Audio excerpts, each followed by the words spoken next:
Hi everyone, well welcome to this new episode of Paint With Me and the book reviews that we're doing this season.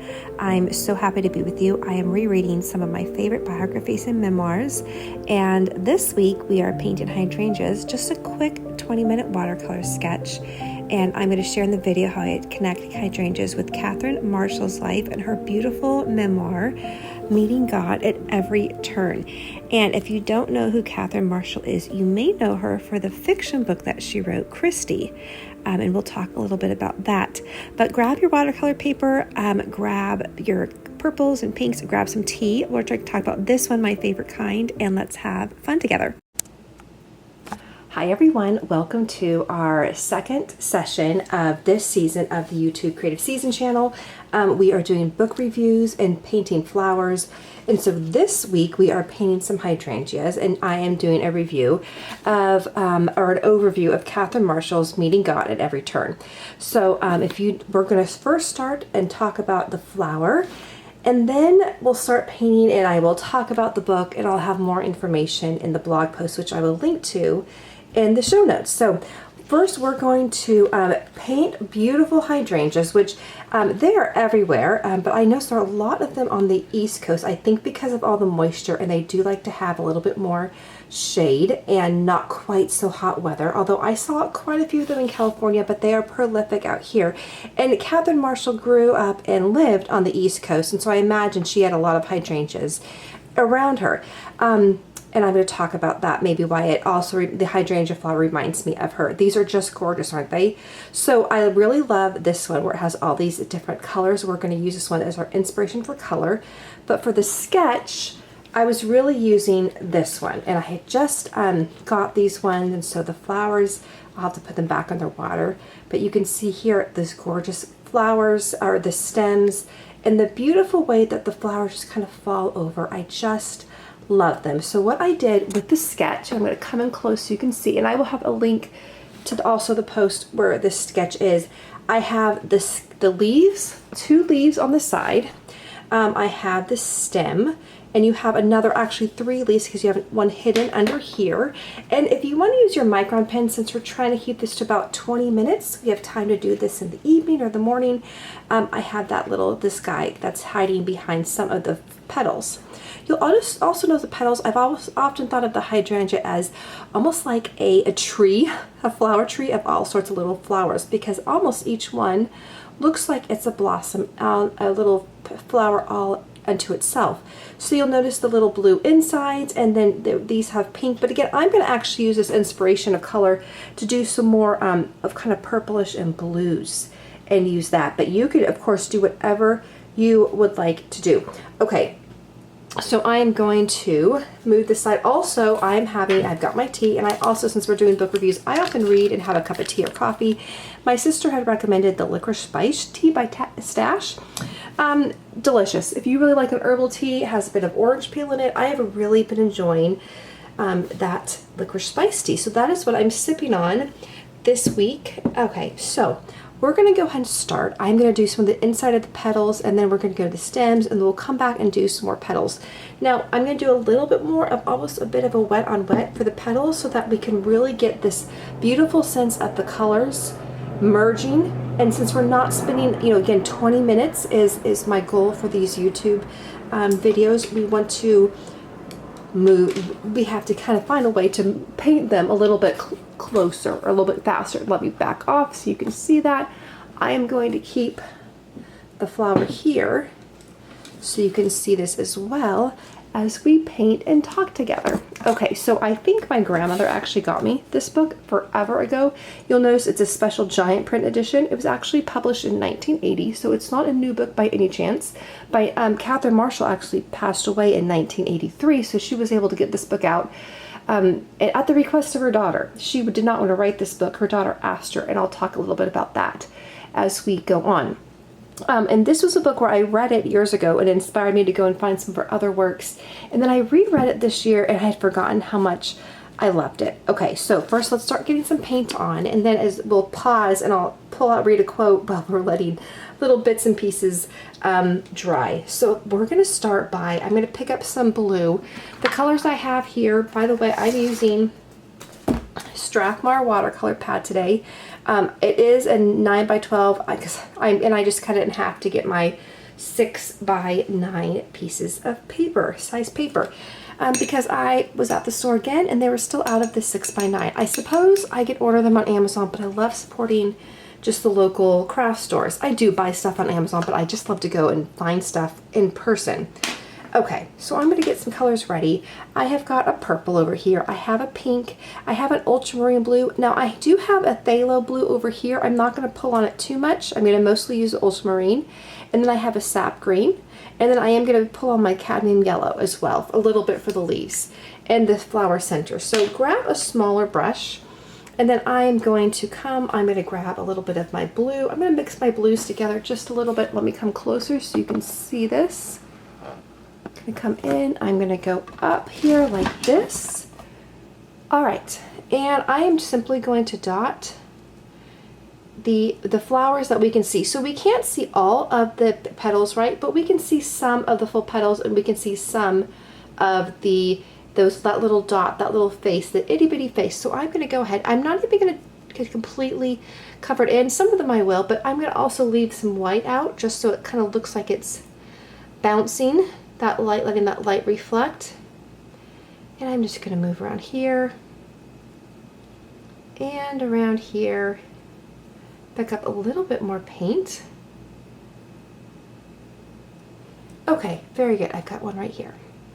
Now that I have that, I'm just going to put some water on my paintbrush. And I'm going to start on where I'm going to have more blue. I'm going to pick up water, and I'm just almost going to create a wet area. There is some blue, which is fine, but mostly I'm getting it wet. And then we're going to start adding in some color. If you can help it, try not to touch the center, like leave a little ring around the center. And so I am going to move where we have kind of more bluish purple over here to like more of the pink purple over here, and I'm going to try to emulate that as well, and we'll see how that turns out. And so I'm just going to just only get the blue purpley ones wet right now though. So just moving around here, having a little bit of color, but not tons. And then what I'm going to do is I'm going to start layering and adding a little bit of purple and start dabbing it in. Moving that here. So Catherine Marshall was born around she was born in 1913. And she was born in Tennessee. She ended up going to, I think she ended up going to college on the East Coast, where she met her would-be husband. They lived in Peter Marshall, and they lived in Washington, D.C. He was a Scottish preacher. He was a preacher from Scotland. He had taught at the college, and then he ended up becoming a pastor of a church after they got married, and then became the chaplain for the United States Senate. And so he was very well known. Catherine had she had very humble beginnings. She was born 1913, so going right into the Great Depression and then World War I. And how this book came to be is her daughter was getting married, and this is her adopted daughter, her stepdaughter. I'm going to pick up some purple. It was getting married, and she asked Catherine, she was getting married, I think she was in her early 30s, 31, and she asked Catherine, would you write a book about everything that you've learned in marriage and in life and how to live well and just those life lessons that you've learned? I'm going to pick up some more blue and start just merging that together. And at first, Catherine was hesitant. She had written a lot of nonfiction and fiction. You may know her from the Christie series, but this would be more of a memoir. And so this book came about. She agrees to do it. And it's 12 chapters, and each chapter is like a vignette of her life. So she has a beginning, one chapter about her dad, and one chapter about her mom and the influence growing up. Her mom heavily influenced Catherine's own prayer life, and she talks a lot about the stories of Mama. Even though they really grew up quite poor, a pastor was not in the Great Depression, was not making a lot of money, and but she said, Mama never said we were poor, and we never knew it. And she talks about her mother's influence and how she often prayed. Her mother was a very interesting woman. She was the inspiration behind the Christie series of leaving the city to go and teach in the Appalachian Mountains at the turn of the century. So This book is our vignettes, and it's very well written. Because they're vignettes, you don't get bogged down into too much detail. You're getting, and Catherine's a good writer, so you're really getting an overview of the major influences of Catherine's life. So you have her college years, and then it goes into the romance with Peter, and then their time into Washington, D.C. And then he died very young. I think he was 10 years older than her, if I remember correctly. And he died in his early 40s of a heart attack. And so then she goes into a period of making sure you can see this. Okay, you can see too. So I'm going to start merging into making this more pink. So I'm going to come back over here, a little bit more blue in there, and now I'm going to start going from purple to pink over here. And I am intentionally keeping this pretty light because we can always go back and add some more. Now once again, I'm going to make all these wet on wet, and then I'm going to start adding in color. We'll start with purple, blue, and then adding in some of the crimson pink that I have. So then it goes into, there's a chapter on loneliness because she raised her son. Her son, I think, oh, I'm sorry, I should not skip too. She had tuberculosis. She contracted tuberculosis, and the treatment for tuberculosis was complete bed rest. And it took her 2 years to recover. That is a pretty impressive chapter. I mean, just that she learned a lot of just, spiritual growth through those years, and prayer, and a lot of exploring. And her son was only 3 years old, so just incredible challenge to endure that. And then a few years after that, her husband has died, and she raises little Peter, of course, on her own. And then it was at that time when her husband died, it's not like he was making tons of money either. There was a small, I think, annuity. I'm sure he didn't expect to die in his early 40s, where he would need to be leaving a way for Catherine to make a way for herself. And she was advised to sell everything, and then to, I forget the exact, it was basically to kind of live a life of poverty, basically. And she begins to pray and seek another way, because she knows she doesn't want to live on the charity of other people. She was a very strong woman, very influenced by that generation. Her mother and father raised her to be quite strong. And she ends up writing a book, and that was very unusual in that day and age. There was not a lot of women writers, especially in the world of really, I guess, inspirational Christian writing. That was highly unusual. I'm going to pick up some pink now. But she was asked to write I think it was some sermons of her husband's, and then she ended up writing his biography. And from that, she branches off into a fascinating career of writing as her career. And she acknowledges, the one, I will say, the drawback of the book is because it's 12 chapters and she doesn't go into detail, but so you don't get all the nitty gritty details. And I would have loved more detail on certain things. Taking a sip of tea. But you do, you get that she says that there was very difficult times as she was seeking a publisher and kind of stepping out in faith. She said they felt very strongly about not going into debt. And so, at one point they needed a car. And so she does give enough detail to show that this was not a bed of roses. It's not like a publishing deal came to her, and she had no experience in the field. So she had to go through a lot of people doubting her and questioning her what she was doing. But she persevered and ended up, again, that writing became, I believe, she doesn't talk a lot about the other books that she wrote, but I believe she was even teaching workshops, but she was a prolific writer and became very influential and inspirational to many other people of her work in publishing. And then she, Peter is going off to college. She talks about the difficulty of, raising a son as a single mom, the loneliness. And then she begins to think that she might get married again, but she doesn't quite.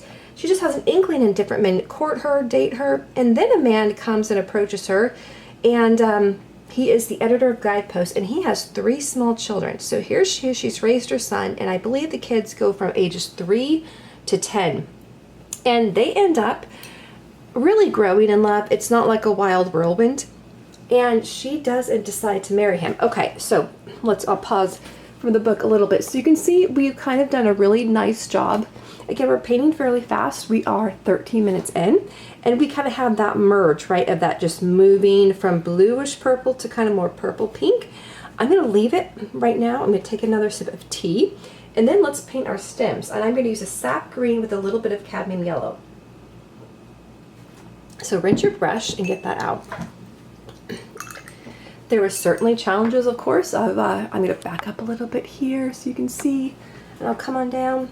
The challenges of becoming a stepmother to the 3 children, and she talks about that.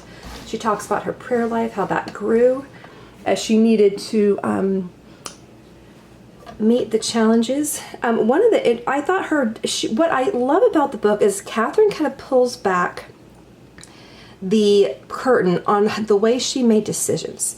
And I find that people are often either unwilling or maybe they haven't thought about it, about how they've made the really important decisions in her life. And she was very thoughtful, and she definitely owes it. She made lots of mistakes, but she kind of goes into the depth of wanting to making the decision to marry Leonard. At that point, she was actually building her own home. She was successful enough as an author at that point that she was building a home with like a writing room, and she was really planning on just, again, going deeper and deeper into her writing and spending a lot of her days doing that.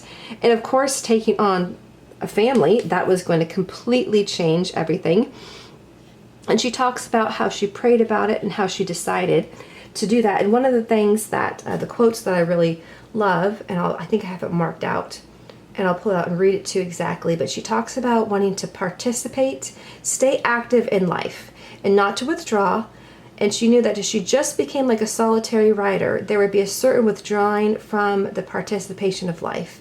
And even though this was the harder yes to take on this family, let's get a little more yellow, but let's get some more water. I'm just gonna, because what I want to do is almost some of the light that was coming through, you could still see some yellow in here, and then we're gonna cover it up. I'm gonna pick up the larger brush and grab the sap green, and then start laying that down. Now, if you can, with your brush, you can create the edges. And you might want to grab this smaller brush, but I'm just going to kind of create those prickly points there. And you can also come back and add those in with the micron pen later.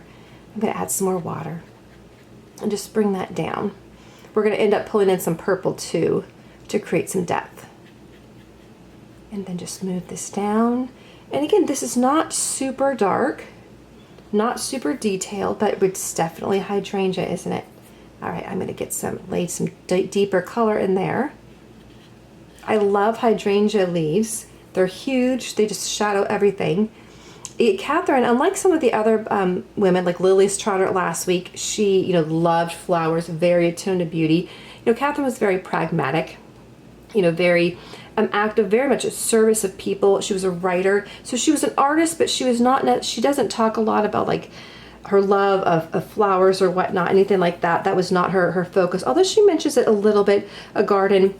I will say though, I think of a hydrangea because hydrangeas have just a way of refreshing other people. Like you can kind of sit under their shade. They shade other flowers. They're just, I think, a very refreshing flower. They always look nice and moist. And I think of Catherine's life as I read the book, I thought, I'd want to go out and have coffee with her and talk to her. Versus last week we talked about Lily's Trotter, and I love her story, but it also seems very, very far away. What she did was so incredibly amazing and so unlike what I can't even imagine hardly doing something like that. But Catherine was, I guess, I'm not sure if the modern woman is the right word for it, but she was dealing with more of life, very active in the United States, of her ministry, her family, her calling was right here in the busyness of life. Her husband was, to a certain extent, he was a pastor, but involved in the political world a bit. Let me make sure you can see that. And in the publishing world, she had to become quite savvy about navigating the business world. Just a different skill set. And she's very pragmatic, and she just feels relatable in a very different way. Technology has changed, but our needs have not. Some of the big questions in life have not. And I loved the way she just talked about her life.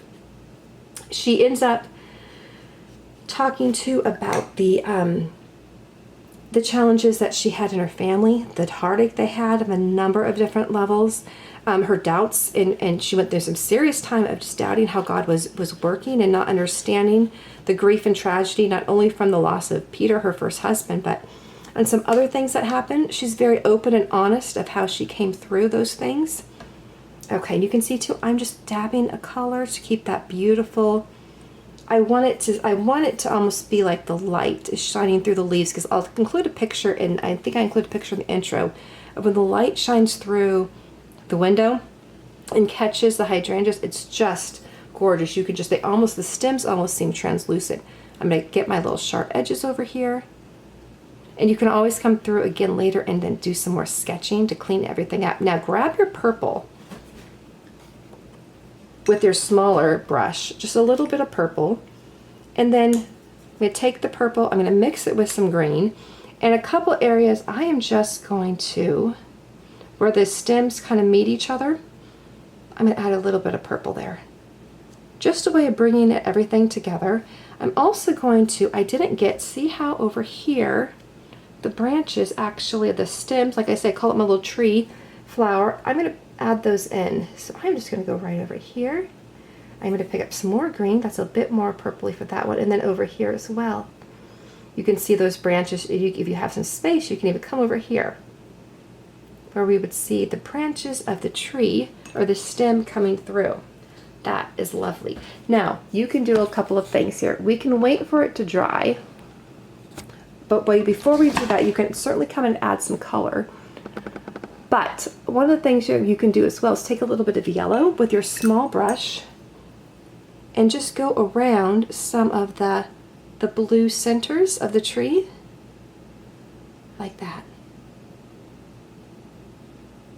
Okay, and then I'm just going to read a quote of how, on the last page of the book, of how Catherine finishes up. I'm so glad she wrote this book. She wrote it just a few years before she passed away from congestive heart failure. She felt that it would be an encouragement to her daughter, to her family, and to other women who were writing her, asking her questions. In the back of the book there is a life principle with each chapter, and so you can read through all the principles, and I love that. Now, with your painting, after you let dry, you can certainly do some splattering. I had done some splattering in a quick sketch on this one. As you can see, I'll come back a little bit. And so you can see a little bit of splattering. I had not contained my flower. I changed the flower to get the whole flower on here with the stem. But I love that. It's just a very simple, lovely painting. And you can use it for journaling. You can absolutely do more detail. It'd actually be really cute, a frame and a gallery on your wall. All right, so again, that's the book, Meeting God at Every Turn. You could probably buy it at thriftbooks.com or probably on Amazon. And so I'm just going to read the very last, on the very last page. This is how Catherine concludes her life and how her walk with God. Sometimes we have to lift our eyes to the hills to get his perspective. Wait for what seems to us earthbound creatures a long time to see the fulfillment of his promises. But this I have learned. We can trust him. And this was from a woman who had lost many loved ones, gone through, navigated many challenges in life. It's just a beautiful conclusion. She's hardly, her life was on a bed of roses. She doesn't see through rose-colored glasses. A very encouraging book. I think it's inspiring. I found I learned several things. Would love to go out to coffee with her. I love too, she has a picture in front of every chapter. I love the picture of her mom, which is just gorgeous. Mother never thought we were poor. That might be one of my favorite chapters in the whole book. So enjoy. I hope you enjoyed this. If you've read the book or any of Catherine's books, please write it down in the comments. And then next week, we're going to be going through one of my favorite devotionals and how it came to be. And I'm so excited to create with you then. Have a beautiful, beautiful